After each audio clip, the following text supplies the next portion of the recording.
Allez, plus que 3 minutes. Plus que 3 minutes avant la plus grosse révélation de ces 6 derniers mois, puisque finalement la dernière révélation c'était le stream de l'Early Access de Path of Exile, deuxième du nom, en novembre.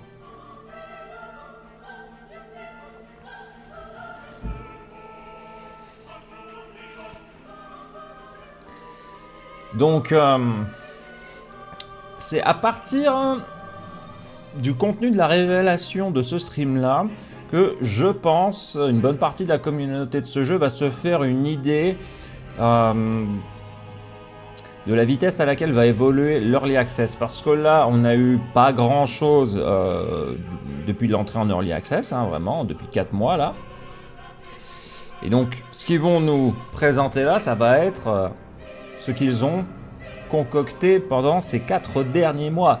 Et selon ce qu'ils vont nous proposer là, évidemment, on va nous prolonger un petit peu les variables.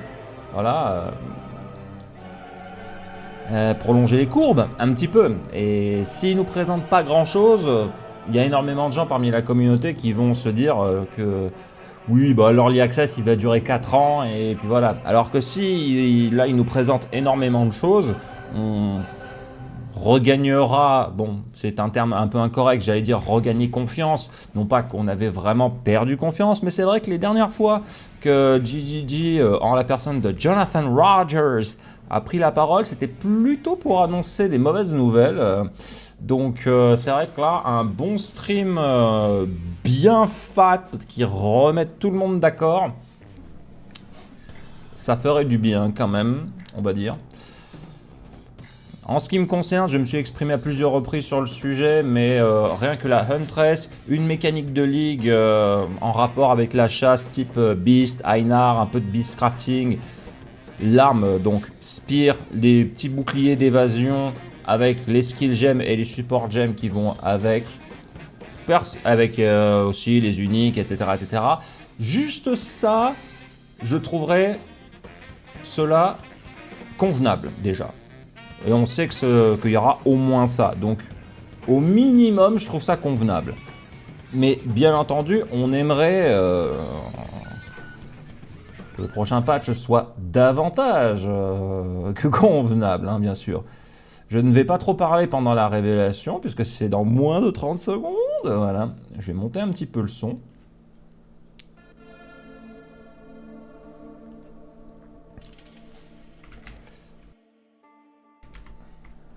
Voilà.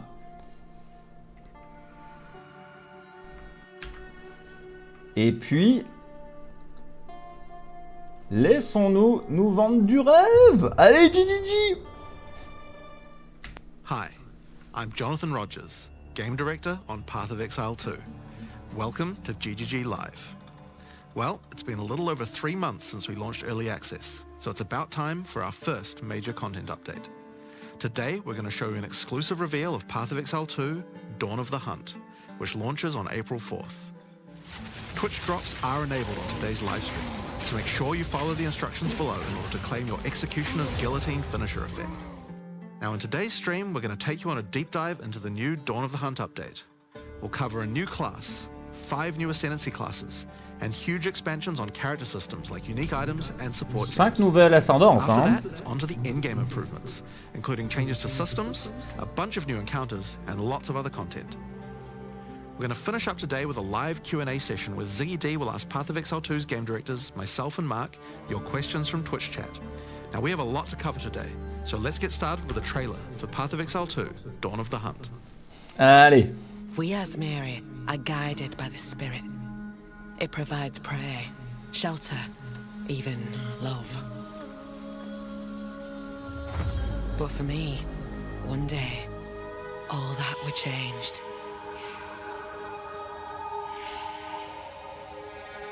The Spirit, it showed me something. Something forbidden. And to defend all I loved, I used it. I lost everything that day.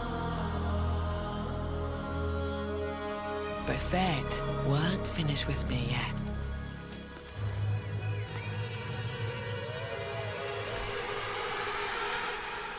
Oula. I'll right the wrongs I've done. I'll do what I must, no matter the cost. I will hear the spirit once more.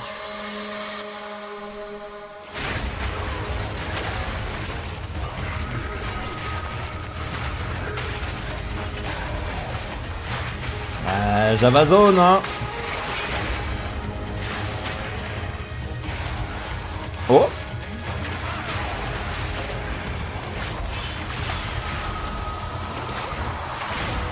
Ouh là, ça a l'air de bien bouger, hein.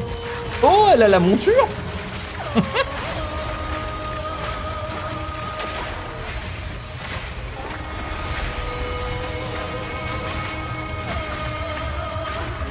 25...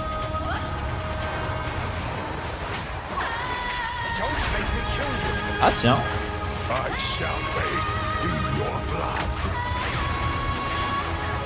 100 nouvelles support gems.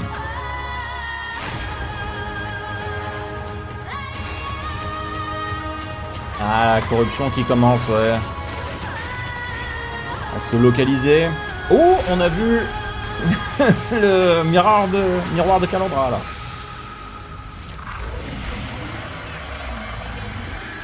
Donc là, la géographie de l'Atlas, peut-être elle va prendre un peu plus d'importance.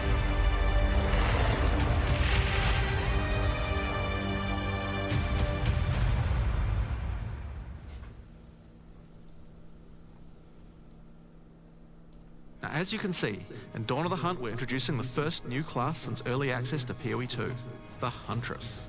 The Huntress is a spear-wielding Asmeri warrior. Born into a society with strict traditions, she was exiled from her homeland after using the power of a skill gem to defend her village.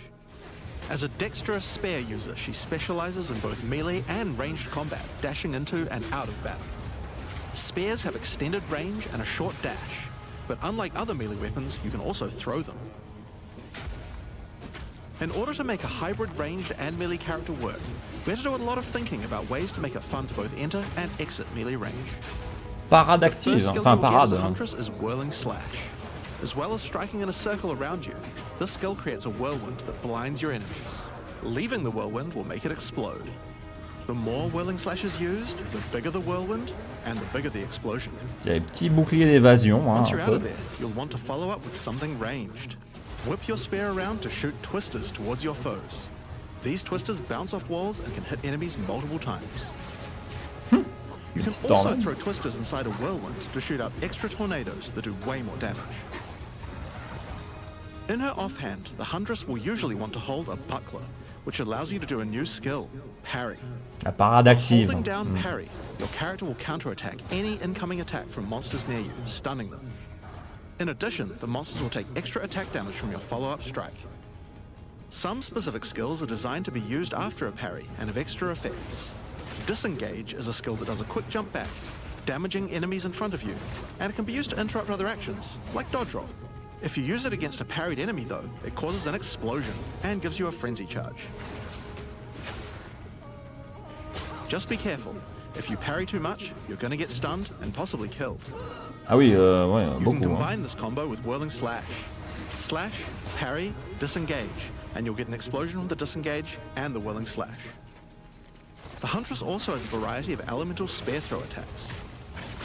You could use Lightning Spear to bounce lightning between your foes. Or you could throw explosive spears into the ground. These spears take a while to detonate, but when they do, they'll incinerate anyone caught in the blast. All spear throws on the Huntress can also be empowered by frenzy charges. For example, explosive spears will do an even larger explosion and leave fire on the ground. And these empowered versions can activate even more combos. Using Whirling Slash over ground fire will suck it into the whirlwind, adding fire to the explosion. Ça bouge bien en tout cas. Twisters Hein. inside a fire whirlwind will shoot out fire tornadoes as well. Oh, And you can do similar combos with ice oh. and lightning too. Now, a key aspect of hunting is exhausting your foes by causing blood loss. This skill is Rake, which dashes towards your target and unleashes a deadly slash, opening Ah, la up wounds version on your physique enemies. alors. Follow up with Disengage and watch them bleed out as they run towards you. On the health bar of monsters, you can see how much blood loss the enemy has experienced, and the Huntress has skills to take advantage of this. For example, using Blood Hunt will thrust forward and cause a bloody explosion. The more blood loss, the bigger the explosion. If you want to cause bigger bleeds, try out Rapid Assault. The final hit of this multi-hit combo will stick a spear into your enemy for a big bleed. Now, Explosive Spear and Rapid Assault both result in leaving spears behind, either in the ground or in enemies. But there are other skills that leave spears around too, like Storm Lance, that leaves an electrical spear that arcs towards enemies. But what can you do with all these spears? Detonate them, of course. Thunderous Leap will allow you to jump onto and explode any spears either in the ground or in your enemies. Now, as well as hunting animals, the Huntress also has the ability to work with them. While fighting any beast, you have the ability to tame it and use it as a companion. Oh, You can only have one companion at a time. sérieux? Keep the mods that were on it. Try to find a rare beast with good mods to take full advantage of your ability to tame it. Oh la vache! Incroyable! Le spectre Now, this is just the beginning of the différent, quoi. Huntress. We've really tried to make the hybrid ranged and melee gameplay work for this class by having a huge amount of synergy between ranged and melee options. There are 22 new skills available for the Huntress. By endgame, you'll be slaying hundreds of insanely powerful spears, sending forth spirit animals and summoning the might of Solaris from the sky. Huntress ou pas, en tant que nécro, je vais m'en servir du truc avec We still haven't les talked animaux about là. ascendancy classes yet. What can the Huntress ascend into? Well, the first Ascension class you could choose is the Ritualist. The Ritualist has embraced the darker side of his merry traditions by harnessing the power of animal sacrifice and plague. The Corrupted Life Force skill causes all enemies around you to grow volatile blood boils on their skin. When those enemies are slain, the boils will burst, spreading corrupted blood to all enemies around them. The Ritualist also excels in taking advantage of magical trinkets. The Unfurled Finger Excellent. skill allows you to equip an additional ring on a finger around your neck. Taking Mystic Attunement increases the bonuses of all the rings and amulets you have equipped. Now, this is one of my favorites. As the Whispers Ask grants you a new skill, Ritual Sacrifice. Use the skill on the corpses of slain rare monsters to absorb the power in their blood, to give you one of their modifiers for a short time. Headhunter at home! Specialize further into Ritualistic Sacrifice with As the Whispers Demand, which allows you to perform that skill on yourself instead of a corpse. Cut your own hand, sacrificing some of your own blood to empower yourself. The Amazon Ascension is for those looking to hunt more than just beasts. Trained as an elite guard to the most important Asmeri Amazon, elders, hein, direct. Amazon will use more traditional fighting techniques mastered to perfection. The Predatory Instinct skill will cause you to reveal weaknesses in the defenses of rare and unique enemies, causing you to deal more damage. You can see those weak spots represented on their life bars.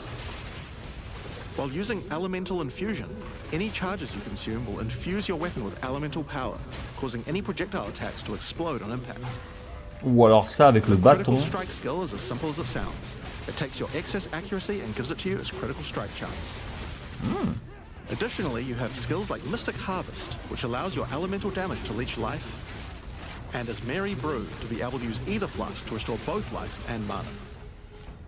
So those are the two new ascendancies for the Huntress, but those are not the only ascendancies in Dawn of the Hunt. We've added a new Ascension class for 3 of the other existing classes too. First up, for our warriors out there, we have the Smith of Kitava.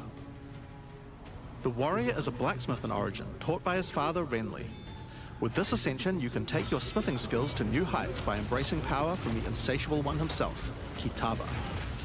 Smiths of Kitava are master blacksmiths and have the ability to forge their weapon, quite literally. Using the Against the Anvil notable skill, you can enhance your weapon with fiery destruction before any battle. After doing so, your attacks will release explosions on hit for maximum devastation.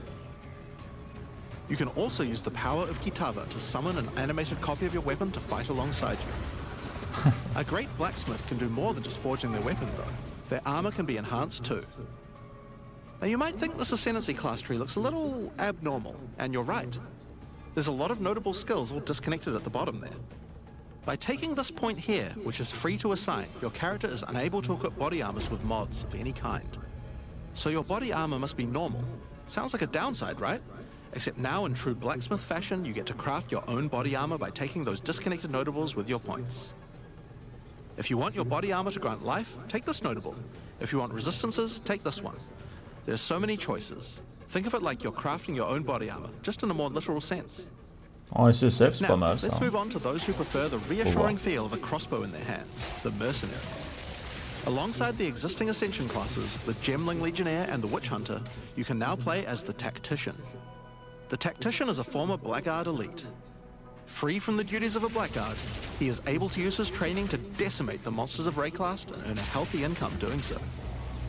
This training comes in the form of various skills like suppressing fire, which causes all projectiles to pin enemies. When combined with the right where we want them notable, your pin not only stops your enemies from moving, but stops them from performing actions too, similar to freeze. With a soldier's training, the Tactician also works well cooperatively.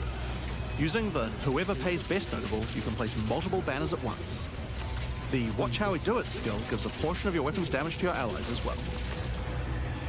But if that isn't enough, you can also command your army of off-screen archers to unleash hell and carpet an entire area with arrows. Finally, Witch players will be able to join their legions by becoming undead l'artwork, il est themselves. magnifique. In Dawn of the Hunt, we're introducing the Lich Ascension class. The Lich is a master of chaos and curses and could sacrifice her life to enhance her energy shield. The Crystalline Phylactery skill allows you to nominate a jewel in which to contain part of your soul, massively increasing its power. There's just one downside to splitting your soul this way though. If you have no energy shield, your mana costs will shoot up. The Necromantic Conduit skill causes you and allies in your presence to have unholy might, granting extra damage as chaos damage. Rupture the Soul makes enemies you curse explode with chaos damage when slain. Dominion over Flesh allows you to apply an additional curse. Ouais, c'est l'occultiste quoi. It's safe to say you'll be the true master of the occult by choosing the Lich class. So Dawn of the Hunt has the Huntress and 5 new Ascension classes, but it doesn't end there. Let's take a look at some of the new skills we've added. Now you may remember we previously talked about the Raise Spectre skill. It's finally complete, and it will be made available in the upcoming expansion. It can be found in the occult skills on the skill gem crafting panel. Raise Spectre is a skill that allows you to trap the soul of almost any monster in the game, which you can then summon in the skill panel. Spectres cost spirit and will revive automatically if they die, but the spirit cost varies based on the power of the monster. You could summon an army of weaker monsters, or a few of the more powerful monsters. You can combine them with your existing skeleton minions, or summon exclusively spectres. It's all up to you and how you want to customize your army of the undead. Là, t'as 300 builds qui viennent Given there are de hundreds voir le and jour. hundreds of monster variants in Path of Exile 2, it's safe to say you'll be experimenting with this one for a while. Look forward to seeing which monsters serve you best. Ah, Gazi, il va avoir du Now boulot let's là. move on to our next skill. Since we've been talking about summoning undead so much, let's have a change of pace and summon something a little more alive. In Dawn of the Hunt, we're adding the Summon Rower skill. Summon your friendly rower to aid you in combat as a minion. You can also mount your rower in combat at any time, allowing you to move at full speed even while shooting arrows or throwing spears. Be wary though, if you take too much damage while riding your mount, you can be knocked off and get overwhelmed. It's worth keeping an eye on your stagger bar, as falling off the mount can mean almost certain death. On the topic of new ways to enhance your character, let's talk about support gems. Support gems are used to modify your skill gems in meaningful and interesting ways. Currently, we feel that a lot of builds have insufficient options here. To alleviate this, we're adding over 100 new support gems. Eh bien. Hemocrystals will enable a new kind of bleed build, turning the damage over time you would have done into explosive vile crystals. Alignment is a support gem for bow attacks, which can reward skilled players with good positional skills. Caltrops will allow you to litter the battlefield with hazards, slowing your foes as you fling spears through their ranks. But there's plenty more for every playstyle, such as Enormity, Unsteady Tempo,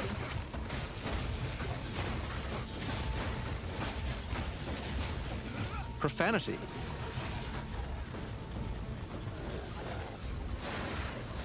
Retaliate,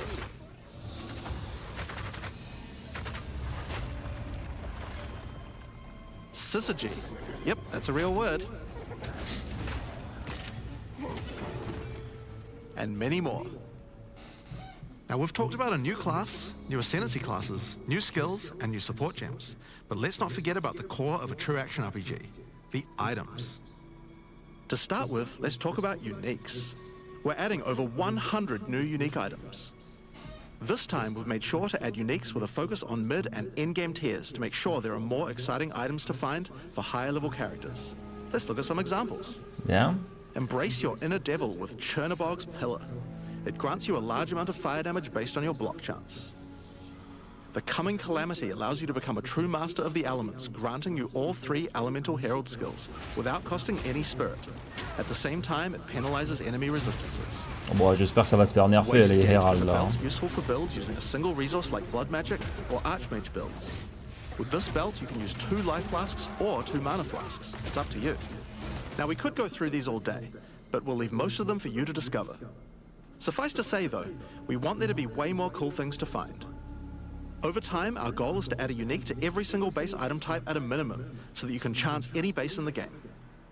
Now, given that we have the Huntress, we have a set of unique spears from early game all the way through the end game as well. One example is Scyther's Spear, which combines bleed and fire in a powerful way. It allows your ignites to be aggravated, dealing substantially more damage. We're also introducing a suite of unique bucklers with some interesting parry mechanics. Kalgyra's Arc, for example, allows you to parry projectiles from any distance. And we're also adding our first unique charms. Bayra's Anguish will not only protect you from ignite, but will also emit a devastating fire nova whenever you do get ignited. In sum, there's just a ton of new uniques to find. We can't wait to see the weird and broken builds that come out of it. Now, we also want to talk about crafting options. In each major update during early access, we'll be continuing to add and improve the options here. We have various new crafting tools that have been added as rewards to many of the different types of new content that we're adding. But for now, I just want to mention the changes to runes. Runes add commonly available mods, but since they only have 1 tier, flat damage mods tend to get outclassed by in-game. So we've changed runes to have multiple tiers, allowing you to get higher tier mods than before. Our plan is to significantly expand the number of more specialized mods for crafting using socketables as we add new content over time. And the first new set of those comes from what we're talking about next. In Dawn of the Hunt, we're adding Asmarian Wisps, which can be found throughout both the campaign and the endgame. The Asmari spirit has made itself present in Rayclast, and it appears to be trying to warn, or maybe prepare us for the coming darkness. You will first encounter a manifestation of it in the Grellwood in Act 1, where you'll meet Delwyn, an Asmari hunter who is trying to find out what exactly is causing the spirit to behave this way. As you approach the Wisp, it will flee, leading you past monsters. Any monsters it comes into contact with are infused by it, making them more powerful. Rappelle un peu Affliction, ça, hein, avec le wood, bien entendu. Within Asmari culture. This one is a Wisp of the Great Bear, and grants enemies extra life and stun. The Wisp moves faster the closer you are, and as you move away, they slow down to wait for you. But if you get too far away for too long, they'll dissipate and return to the woods. As you continue to chase the Wisp, it will find and possess a rare or unique monster, granting it a new powerful ability. Because this was a bah Wisp c'est un of the peu Great Bear, Tormented Spirit this aussi, monster ouais, now c'est also marrant has les increased life and mix. stun. But on top of that, it will periodically summon a large spectral bear that slams with wild fury. If you're able to defeat this foe, you will be rewarded. For each monster that was infused and killed along the way, the rewards will be increased. Each Wisp has its own mechanics. The Wisp of the Winter Owl is a primal Wisp that causes enemies to deal extra cold damage, gain energy shield, and release wind vortices on death. When infusing a monster, they will call down Death large Effects, tornadoes to protect their j'adore host. ça. The Wisp of the Wild Cat is a vivid Wisp that causes affected monsters to deal more critical strikes and become more evasive. When it infuses a monster, it will summon a barrage of feline spirits that will attempt to tear you limb from limb. If you're lucky, you may even find sacred Wisps that can do some pretty crazy things to the monsters they influence. Like the Wisp of the Cunning Fox, which turns normal monsters into magics, magic monsters into rares, and rare monsters into actual bosses. Asmarian Wisps can drop a new set of socketable items that allow you to craft a wide range of interesting new mods onto your items. Each one may only be used on a specific item slot. As mentioned, the Asmarian Wisps can be encountered throughout the game, but there's also a new in-game map called the Asmari Ranges, a mountain village where the Asmari once lived, now overrun with corrupt monsters. This map always has multiple Asmerian wisps in it, and familiar, yet not quite the same boss fight. Asmerian wisps can also be further modified by the endgame Atlas tree as well, and by tablets. But I'm not going to be the one talking about those things. In order to cover all the new content in in-game, I'm going to hand things over to Mark. Hi, I'm Mark Roberts, Game Director on Path of Exile 2. There's a ton to talk about with the endgame today, so let's dig right in. Bah, tant mieux Path alors. of Exile 2's early access began with a brand new endgame, and it was clear that it needed a lot of work. After absorbing your feedback, we're ready to make some epic changes. The first thing is, we just need a lot more content.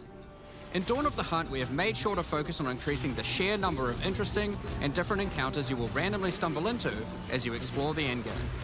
And the second goal is to smoothen the progression through maps and reduce the amount of annoying busy work. To start with, let's talk about the new interesting stuff to find. Well, the most obvious thing to add are new maps. As well as the Asmeri ranges that Jonathan mentioned earlier, Dawn of the Hunt also contains 7 other new maps, all with their own custom encounters. Let's start with this one. The Feral Megaliths map starts off in the wild Ezomite forests. As you progress through the forest, you will find mysterious rune-carved stones that, when touched, surge with energy. After activating all the stones, you can find a grand henge, where all the energy is coalescing. You can then start an encounter. The area darkens, a storm moves in, and a concentration of energy summons a dangerous boss. You must fight and defeat the boss to get its rewards. Once you have defeated it, summon another. And another. And another. And another. You have 10 total waves of boss fights which get incrementally more difficult. If you manage to defeat them, you get full boss rewards, but also opportunities to get new runes. These can only be obtained from this map. The Fractured Lake contains a surreal waterscape with fractured mirror-like objects. As you move around the map, the terrain itself elevates from below, creating the ground you walk on. In this Lake unique of map, Kalandra. all the rare monsters are mirrored, so you're always fighting 2 of the same rare at the same time, which can prove quite difficult. If you manage to overcome that challenge and make it to the end of the map, you'll be presented with a broken mirror, a powerful altar-like object that contains an item within it. The item contained within is a new base type, either an amulet or a ring, that can be crafted to have Les trucs de additional heist, prefixes ils les ont mis là, or hein. suffixes at the cost of the other. The last unique map we'll show today is one based around the essence Ah, mais c'est mechanic. des unique maps. You enter a crystalline cavern, and you will find a powerful map boss imprisoned in the center. It is surrounded by many rare monsters, also imprisoned in essences. By freeing and defeating the rare monsters, the essence they held will be upgraded to a greater essence, and be added to the imprisoned map boss. How brave are you? How many essences will you add to the boss? Pas très Overdo hardcore it, friendly and you ça. might hein. lose everything. Underdo it, and you might regret it. It's your choice. Speaking of essences, 6 map alongside portal visual remaining. improvements, you're now able to apply On a Varlox vu, to corrupt the essences ils ont cédé with a range finalement. of unpredictable outcomes. Ils It could ont, increase ils the ont number of cédé. essences, re-roll all the essences to the same type, or even upgrade the essences to greater essences. What if they're Salut, already Darkegis. greater essences? Well, it can upgrade those too. We have 4 new corrupted essences. Essence of Hysteria, Delirium, Horror, and Insanity. Ah ouais, bah, les anciennes, celles qu'on Each avait. hein. corrupted essence has its own interesting combat mechanics. For example, the essence of insanity causes you to question even your own mind, as monsters split into shadowy clones, and you must locate the real one before a devastating icy explosion freezes everything around it. Each of these has their own crafting outcomes. The essence of insanity can be applied to a belt. It adds a mod that will ensure the next Varlorb used on the belt will guarantee adding 2 enchantments. Ah ouais. Intéressant. It's worth noting all the essences in the unique map can also be corrupted too, if you're willing to risk it. It's worth noting we have also added 10 extra Atlas passive points you can earn by completing 5 different unique maps. Now, new maps are just the beginning. We had a goal where we wanted to make sure you were constantly finding exciting new content, and that it could be lurking around any corner. So, we have added a bunch of new things that you could stumble into in any map you run. On your travels, you will sometimes encounter rogue exiles. Others like you who have been exiled and are openly hostile. Some are malicious, some are mad, while others are simply fiends for loot. They will challenge you, a fight to the death. They use the same skills available to players, and even the same items. They aren't just dressed up in those items, they're actually using them. It's going to feel like a true player versus player situation. J'espère que Of ce course, sera if you équilibré are quand able même. to Hein. slay these exiles, those items will all drop on the ground. Ah, So if you encounter an exile using a powerful or valuable unique item, which you can see displayed under their life bar, you want to be damn sure you kill them. Because if they kill you and your party, they'll portal out, taking their items with them. Every fight will feel completely different depending on the items they come equipped with. These exiles Awesome. are much smarter than your regular monster. They have capabilities to dodge roll, avoid your abilities with smart pathfinding, Oh là là, smart targeting, and much more action-packed gameplay. ah, ça en hardcore, ça va mettre la Fortunately, pression. they're like you, and they're not super durable. Unless, of course, they're wearing uniques like Helm's Heart, in which case, expect a longer battle. There are 12 different rogue exiles you can find, each with their own skills and personalities. Some may insult you, while others may admire your honor in combat. Another encounter you might stumble onto in Dawn of the Hunt are one of 4 new unique strongboxes. Strongboxes are chests with modifiers. When you try to open them, they activate traps and spawn waves of monsters that you must defeat to access the loot. Let's take a look at 2 of the new unique boxes that are harder to find and behave just a little bit differently. The Ogham's Legacy Strongbox has a corpse splayed out in front of the rune-carved stone. Upon interacting with the stone, you activate Forbidden Ezomite magic, which revives the monster as a powerful rare.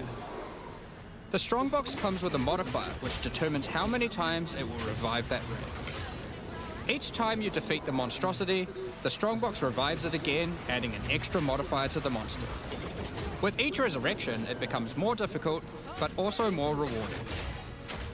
This Strongbox is infused with thaumaturgy from ancient Vaal technology. Eshel's Torment has a powerful artifact inside, and is guarded by chaos itself. Defeating the monsters will grant you a unique item, with a specific corrupted outcome. You'll have to find the other 2 for yourself to see what they do. Now, let's talk about the introduction to the endgame. Upon starting the endgame, Doriani tasks you with cleansing corruption to help restore the land. However, in practice, the quest objective just sent you on a grind to clear 15 maps. We wanted to make the quest to unlock your Atlas passives much more interesting. Now, Doriani is tasking you with a more specific objective. On the Atlas, you will find areas of corruption caused by the beast. In the center of each one, you will find a corrupted nexus, the source of the affliction. In the areas leading up to the nexus, you will notice that corruption spills out from slain enemies and amalgamates into powerful monsters. Corrupted maps existed on the Atlas before, but we've done significant work on improving these monsters. We've also done a full pass on the modifiers on these maps to make them more interesting and more rewarding. Once you reach the Nexus, you'll have a new task: cleanse the source of corruption. When you defeat the last rare in those maps, they will spawn one of 3 terrifying bosses, amalgamations of corruption itself. After defeating that boss, Doriani will come and cleanse the corruption for good. As the remains of the boss are purged of corruption, it coalesces into raw crystallized power, which you can use to gain points for your Atlas passive skill tree, the upgrade system that allows you to add and enhance content in your maps. We didn't stop there though. When you complete a corrupted nexus, all of the remaining surrounding corrupted maps will become cleansed maps. Cleansed maps also have new monsters, a new boss, and their own set of modifiers and rewards, including finding fracturing orbs by slaying cleansed enemies. Fracturing orb? These orbs can be used in crafting on a rare item to cause one of its modifiers to become fractured. A fractured modifier is one that cannot be modified by any means. You are able to freely modify the item, ensuring the fractured modifier will never change. If you get the right item with the right mod, it can prove to be a very powerful crafting base indeed. You must now choose. Do you complete all the corrupted maps and then the Nexus? Or maybe you beeline to the Nexus, complete it, and do all the remaining maps cleansed. Both have rewards to entice you and challenges to assess. Now, let's have a talk about towers. One thing we've had a lot of feedback on is the busy work around running towers and managing your tablets. The first change we've made here is that we have reduced the number of towers drastically. So there are now 1/3 as many as before, but we've made them much more powerful. To start with, tablets now inherently add twice as many mechanics. But that's not all. Running higher tier maps and towers now increases the number of mechanics applied by tablets. By tier 15, the bonus is double, allowing a single tablet to now add 4 times as many mechanics as before. So, we're running far fewer towers, dealing with fewer tablets, and affecting even more maps than before. But because there are fewer towers overlapping with each other, you won't get as many opportunities to stack different tablets. In order to solve this, we've made it so that each tower can consume up to 3 tablets at once. You always get 1 slot on completing the tower, but if you can complete a tower with more mods on the Waystone, you can unlock a 2nd or 3rd slot. Overall, this allows for even more juicing from towers, while drastically reducing the amount of busy work you have to do. On top of that, towers are much more interesting maps because they can now spawn with all mechanics, including bosses. Each tower map has a new boss. Let's take a look at a couple here. The boss fight of the Alpine Ridge map has 2 powerful witches contesting for territory. One witch has an affinity for ice, the other fire. Who will win? Hopefully neither. The boss of the Sinking Spire map is a remnant of the Val that has been charged with lightning. It uses a full suite of lightning abilities. But be careful, if any of them hit the surrounding constructs, they will power up. Another thing that we've seen a lot of feedback about is sustaining Waystones. As we looked into it, we realized that the people who couldn't sustain Waystones were dying a lot. A lot more than we had expected. And that made us realize something. During the campaign, the expectation is that you can die multiple times in order to learn how to overcome challenges. You are able to learn how the monsters behave, adapt to their skills, and eventually overcome them. But as soon as you get to the endgame, you're effectively no longer allowed to die if you want to sustain Waystones.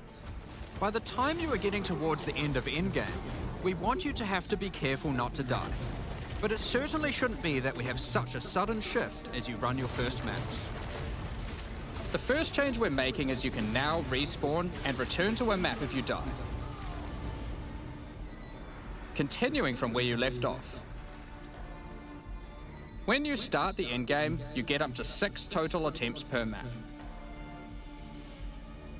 As you add more modifiers to a Waystone, the number of respawns goes down.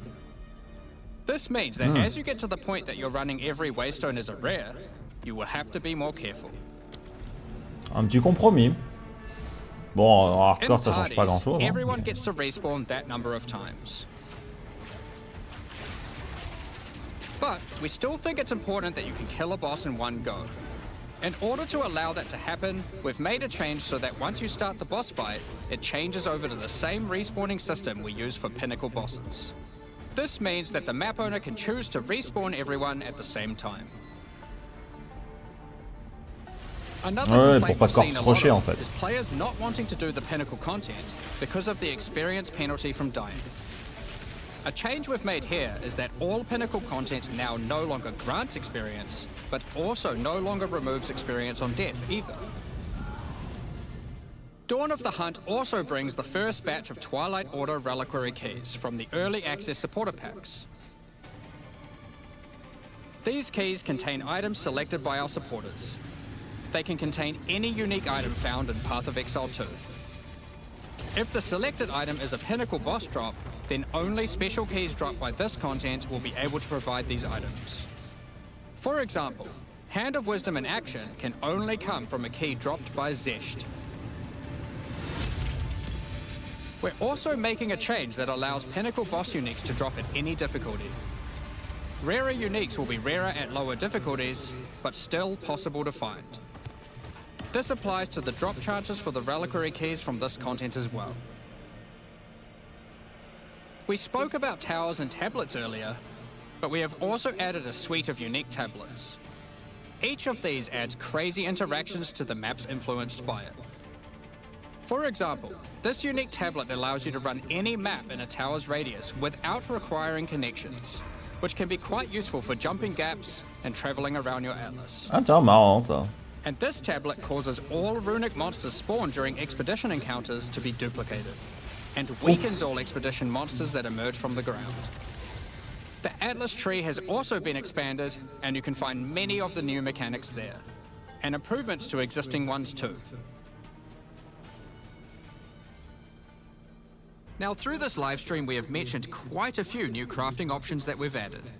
New runes, corrupted essences, fractured mods, and jewelry crafting bases. But we did have just one more crafting system to talk about: recombination. Expedition was the only in-game mechanic that was lacking a crafting system, so that needed to change. Recombination is a mechanic that might be familiar to some players. Oh, It allows you to merge two items together, hoping to get the best elements of each on a single new item. This new crafting bench will be unlocked as you complete your first expedition, and requires artifacts found during expeditions to fuel it. par contre, The rarer sans... the mods ouais. on the item you are combining, the more expensive the cost. That wraps up all the major in-game changes we're talking about today. With all the system changes and new content, we can't wait to get in there, start blasting maps, and obliterating monsters. There is one more thing we wanted to clarify before we move on, which is that all the content we've talked about today will be made available in the existing early access leagues, so you can play your existing characters. However, there will be new leagues made for those who wish to start in a fresh economy.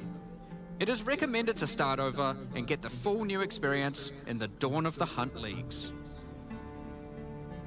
For all our existing early access players, we're really looking forward to joining you playing in this new update.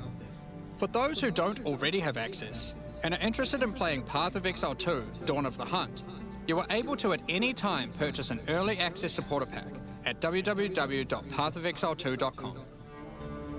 Additionally, the Paladin and Penance supporter packs are now available to purchase in Path of Exile 2 and contain 6 microtransactions each, and the full pack's face value in points. All the microtransactions contained within these packs are purely cosmetic and do not affect your character's power or progression in any way. Ça a l'air d'être un gros patch, ah bah oui, absolument. We're just about to start the Q&A with Ziggy D. With release at the end of next week, our community team will be posting crucial information you'll need for the release. Keep an eye on the news.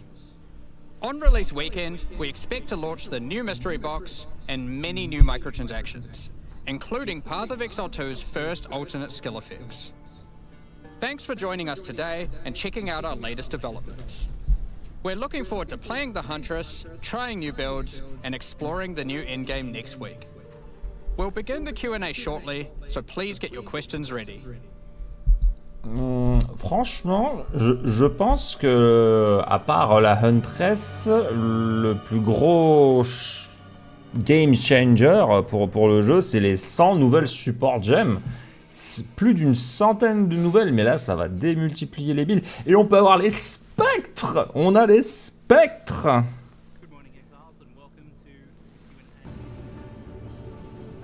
Mais après, c'est ça, hein, là, on est encore sur la base sur laquelle il commence à construire, et même il commence à retravailler la base pour qu'elle soit la plus saine possible. Je pense que c'est vraiment... je pense que c'est très prometteur, honnêtement. Mais on n'est pas encore sur une base parfaite encore. Voilà. Genre l'armure, la vie, ces trucs-là, ça va pas encore être bon. Bon, après, gigantesque nerf de l'énergie shield. Déjà, voilà. Gigantesque nerf d'énergie shield, des heralds, de l'attribute stacking, des choses comme ça.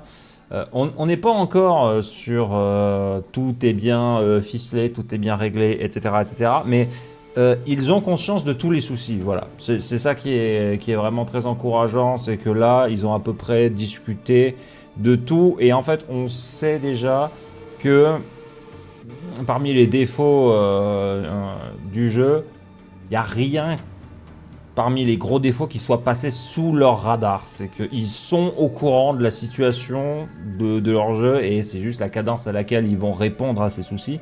Donc là, ils vont en répondre à quelques-uns. Et pour beaucoup de choses, ils ont dit bah ça nécessite des changements un peu plus fondamentaux. Donc pas cette fois-ci, entre cette fois-ci et la prochaine, peut-être pour la prochaine fois, d'ici la fin de l'Early Access. Bon, voilà, j'ai envie de dire, c'est ça le plus important en fait, c'est qu'ils savent où ils veulent aller, et c'est juste la vitesse à laquelle ils vont pouvoir y aller. Mais personnellement, je suis pas pressé. À partir du moment où on a tous les X mois un bon gros patch bien juteux qui comment dirais-je, relance la machine, moi ça me va très très bien. Et le 0.2, ça a l'air d'être exactement ça. Donc tant mieux, formidable, voilà. Moi je pense que je vais... Enfin, j'allais dire, mon intérêt pour le jeu va remonter immédiatement, mais il a même pas spécialement énormément baissé. Je suis encore en train d'y jouer, là j'ai qu'une envie, c'est de le relancer, là. Mais sauf que j'ai mal à la tête et j'ai faim, donc je vais devoir... je vais devoir m'arrêter, voilà, d'ici 5-10 minutes, quoi, mais la magie, elle est là, quoi. La magie, elle est là. Et surtout, voilà, ils sont au courant. Et on comprend dans quelle direction ils veulent aller. C'est que, voilà, c'est que le combat soit plus engageant. Pas des trucs décérébrés où tu n'as même plus besoin de faire attention à ce que tu fais. C'est rassurant, oui, voilà, exactement. Ils veulent moins que ce soit comme Path of Exile 1. Ils ont reconfirmé, voilà, non pas que ce soit Dark Souls en SL1 constamment, mais au moins... voilà, les chiffres qu'ils ont donnés sur la quantité de vie d'un Pinnacle Boss versus le DPS, combien de temps ils estiment qu'un combat de Pinnacle doit durer, et que dès que tu commences à vraiment dépasser de très très très très très très loin il faut s'attendre à ce que ça se fasse nerfer, la combinaison en question. Le fait que eux-mêmes, quand ils regardent des build guides, quand Marc il disait que ça le saoulait de voir oui, Hand of Wisdom in Action, Herald of Ice sur les build guides tout le temps. Enfin voilà, ils sont vraiment les pieds sur terre en ce qui concerne ça. Et c'est, comme je le dis, extrêmement rassurant. Il n'y a aucun doute sur le fait que le jeu est dans une excellente direction et qu'en fait maintenant la question c'est plutôt à quel rythme va-t-on avancer dans cette excellente direction, mais l'excellente direction elle est là. Et voilà, bon, c'est vrai que bien sûr, on peut toujours faire mieux, on peut toujours faire plus, on voudrait plus de trucs, plus de ceci, plus de cela, mais oh, faut quand même pas oublier que c'est probablement l'un des studios les plus efficaces de l'industrie, hein, donc on va quand même pas, on va quand même pas se plaindre à ce niveau-là. Mais ouais, enfin, là déjà, on va avoir de quoi s'amuser pendant un moment, c'est-à-dire que beaucoup de changements au niveau du endgame. Parcourable avec je sais pas combien de dizaines et de voire même de centaines de builds possibles. Là déjà aussi le fait qu'ils ont dit que aucune skill est restée indemne, c'est qu'ils ont retouché toutes les skills en ce qui concerne au moins l'équilibrage et le truc. Donc ça veut forcément dire que ils savent que les masses ont un problème par exemple, et qu'il y a des trucs qui sont beaucoup trop fumés, enfin Spark et compagnie, enfin voilà, le fait qu'ils disent déjà qu'ils ont retouché toutes les skills fait que, enfin traduit le fait qu'ils ont vraiment à cœur de régler certains des soucis fondamentaux en termes de design, et plus ils vont réussir à faire ça, plus on aura de builds possibles, voilà, et ça veut dire plus de fun, quoi, tout simplement, parce que plus de moyens de jouer et de rejouer, et voilà, ils ont dit aussi à chaque extension du crafting en plus, donc voilà, rien que là déjà, avoir des fracturing orbs pas si rares que ça, plus des omens systématiques dans les rituals, plus Recombinator et tout, enfin je pense que rien que ça déjà ça va faire respirer un petit peu le crafting, quoi. On fera pas forcément que smasher des orbes comme un demeuré tout le temps, tout le temps. Et ah oui, avec les wisps aussi, où on peut rajouter un affix sur une pièce d'équipement. Voilà. Moi, je suis vraiment intéressé par les Rogue Exile parce que c'est une excellente idée. Le fait d'avoir un espèce de véritable combat PVP et qu'on peut looter leurs objets. Donc certains ont des objets uniques et on peut ramasser leurs objets uniques quand on les tue. Ça aussi, ça va vraiment être... ça, pour l'instant, ils en ont designé une douzaine de Rogue Exile. Mais ouais. Enfin voilà, il y a plein de petits trucs comme ça qui m'intéressent. On n'a pas le gigantesque pilier, voilà, qui est le contenu X, Y ou Z où on va sauter dessus immédiatement. C'est plus une extension de tout un petit peu. Les nouvelles ascendances, alors personnellement là sur les 3, il y en a, je l'ai dit, 2 qui m'intéressent. La liche, alors le blacksmith, tout dépend de ce qu'ils vont faire pour l'armure et les points de vie, parce que j'avoue que déjà que les armures, la valeur d'armure c'est nul, si en plus de ça il faut en porter une blanche, bon voilà, on verra ça. Mais la liche, je suis tout à fait saucé. Les 2 ascendances de la Huntress ont l'air intéressantes aussi. Et il y a des nouveaux monstres là-dessus aussi. Alors, les nouvelles maps, j'ai l'impression que c'est que des maps uniques, mais ils ont dit qu'elles vont spawner beaucoup plus souvent aussi. Enfin voilà, c'est un peu tout en plus. Il y a voilà, plus de moyens de se spécialiser dans l'Atlas. Voilà, je pense que c'est globalement le même jeu qu'on a, mais en bien mieux. Enfin, ce sera très probablement le même jeu en beaucoup mieux. Et je n'en attendais pas moins. Et pas plus non plus, parce qu'il faut savoir rester réaliste. Hein. Bien sûr que non, qu'ils n'allaient pas rajouter et les 3 actes et 3 nouvelles classes et machin. Enfin, faut tempérer aussi ses attentes. Mais là, je pense que rien que ça va déjà rajouter beaucoup dans la sauce. Et en plus de ça, faut quand même pas oublier que c'est en plus, c'est cette version améliorée du jeu auquel je joue encore quasi quotidiennement, presque 4 mois après. Il n'y a pas la moindre ligue de Pass of Exile, premier du nom, où c'est arrivé. Il n'y a pas une seule ligue de Pass of Exile où j'ai joué 4 mois non-stop. Là, j'ai joué presque 4 mois non-stop. Sur mon compteur Steam, j'ai plus de 500 heures là, sur le jeu. Presque 4 mois non-stop sur la toute première version.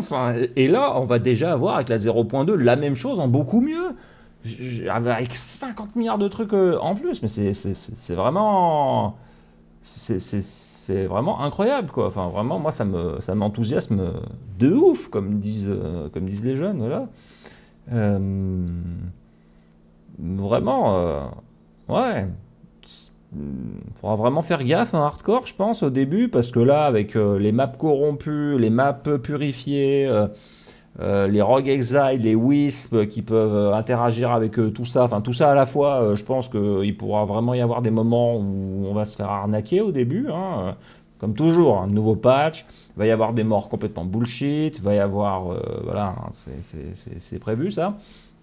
Mais de toute façon, je vais reroller des one, hein, je pense que je vais rester en standard.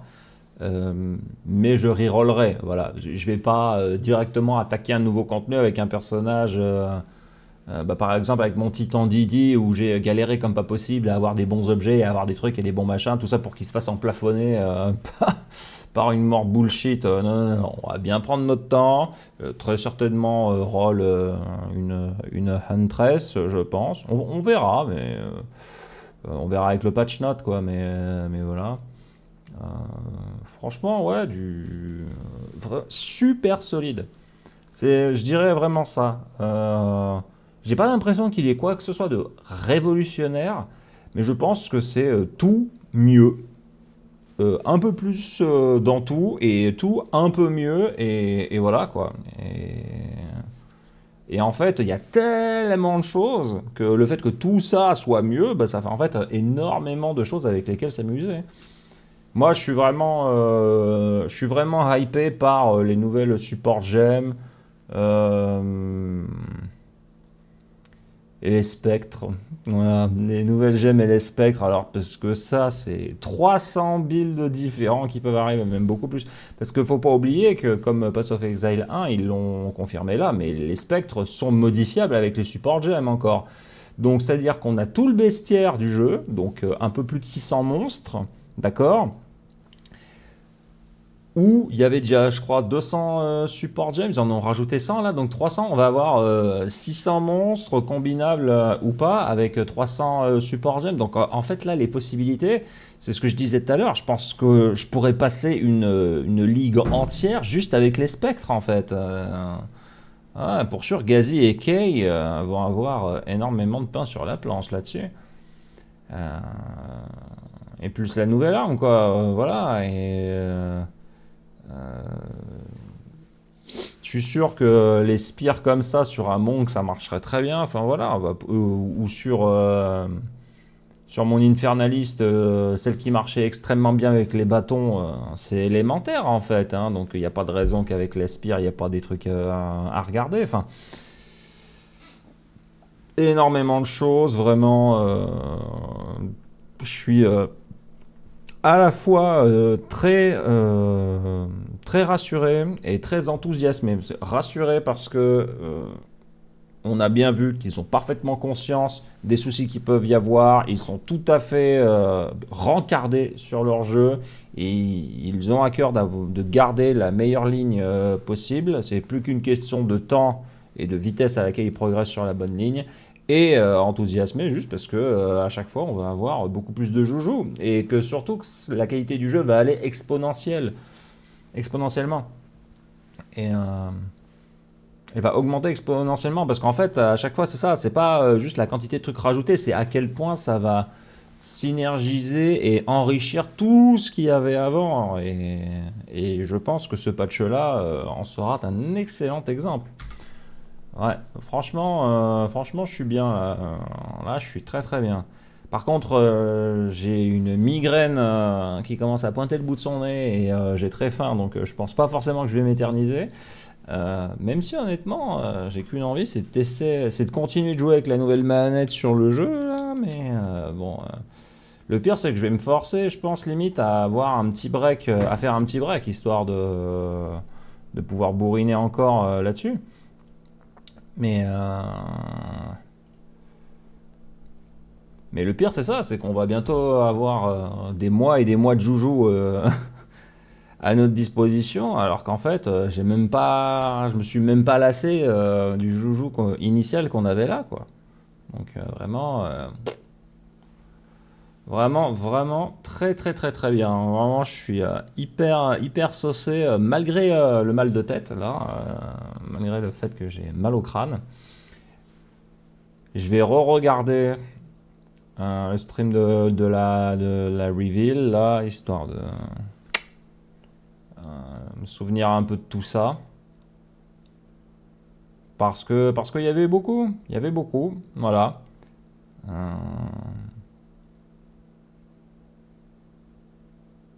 Et franchement, vous pouvez être sûr et certain que je serai fidèle au rendez-vous. Hein. Alors, vu qu'on est sur GeForce Now, je sais pas si la 0.2 sera disponible exactement en même temps parce qu'il y avait plusieurs heures de décalage sur la 0.1. Hein, c'était genre 8-9 heures plus tard. Donc on verra la 0.2 si je joue sur mon PC en bois ou si j'attends. Enfin, voilà, on verra ça. Mais du très lourd, du très solide, un très solide pas dans la bonne direction. On va voir avec la confirmation du patch note, mais déjà tout a été revisité, tout a été touché. ce qui est évident, voilà, les trucs nerfés qu'on voyait. De toute façon, au bout de 2 semaines, on savait déjà ce qui allait être nerfé. Hein. Je veux dire, dès mi-décembre, on était au courant. On savait que Grimfist allait être nerfé. Les Herald qui tapent à l'infini, évidemment que ça allait être nerfé. Enfin, attribute stacking, tous ces trucs-là, je pense qu'il n'y a absolument personne qui sera attristé de ça. Donc vraiment très très bien. Et évidemment, bon bah là, avec tout ce qu'ils vont rajouter, il va y avoir d'autres trucs complètement pétés. Mais comme ils l'ont dit, le plus important, c'est pas qu'il y en ait jamais, c'est que ce soit les nouvelles choses qui soient rajoutées qui, parce qu'ils ne peuvent pas imaginer toutes les synergies, vont créer des choses complètement pétées. Mais quand il y a des choses qui cassent complètement le jeu et détruisent tout l'intérêt de jouer au jeu, et bah, ce truc en question se fait nerfer. Toutes les choses en question comme ça se font nerfer. Et puis voilà. Et ça, c'est tout à fait légitime. Hein. Donc, bon, ils ont pu quand même confirmer leur façon de penser qui, à mon sens, est vraiment la bonne. Ça trouve totalement écho dans un écho en moi. Et ce qui fait qu'à mon avis, vous n'êtes pas prêt de me voir jouer à un autre action RPG. Hein. Je vais peut-être continuer un peu de temps en temps le Doom 2 modé Project Brutality, mais bon, c'est sûr qu'à partir du 4 avril, ça va être PO2, PO2, PO2. Hein. Et ben, je pense que, voilà, à la fois très rassurant et très enthousiasmant. À mon avis, ce sera le mot de la fin pour ce soir.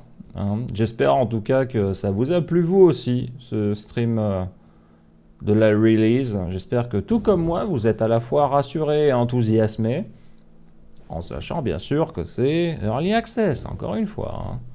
Hein. Voilà. Moi, c'est super. Et je vais aller manger et surtout prendre un Doliprane parce que ma tête va exploser. Merci à vous tous d'avoir regardé ce stream. Je vais probablement streamer demain hein, également, si jamais vous êtes dans les parages, à partir de fin d'après-midi, sûrement, un truc comme ça. Et sur ce, je vous souhaite la bonne soirée. Au revoir à tous, à la prochaine, bye bye.